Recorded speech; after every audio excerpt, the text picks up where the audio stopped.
आता पाहणार आहोत महत्त्वाच्या बातम्या।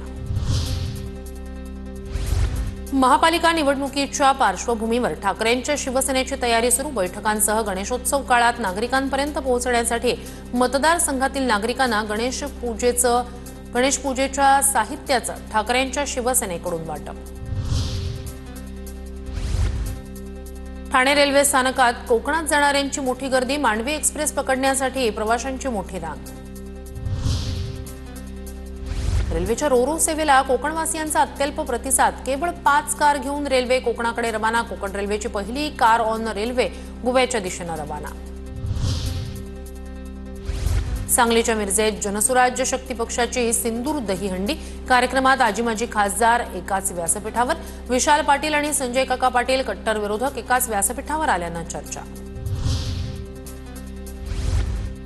नाशिकच्या कुंभमेळ्यावरून महायुतीत राजकीय आखाडा।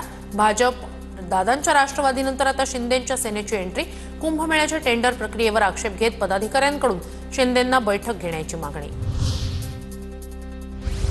जीएसटी संकलनात महाराष्ट्र सर्वात पुढे। आर्थिक वर्ष 2024 मध्ये महाराष्ट्रातून 3.8 लाख कोटी रुपये जीएसटी संकलन, तर एप्रिल 2025 मध्ये हा आकडा 41,645 कोटी रुपये इतका वाढला।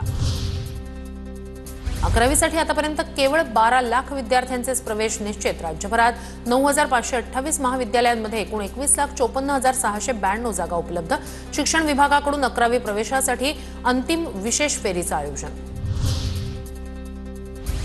भारत स्वदेशी बनावटीची 5व्या पिढीतील लढाऊ विमानं आणि इंजिनं तयार करणार। फ्रेंच कंपनी सॅक्रन सोबत भागीदारीत भारतात इंजिन निर्मितीचं काम सुरू होणार असल्याची संरक्षण मंत्री राजनाथ सिंह यांची माहिती।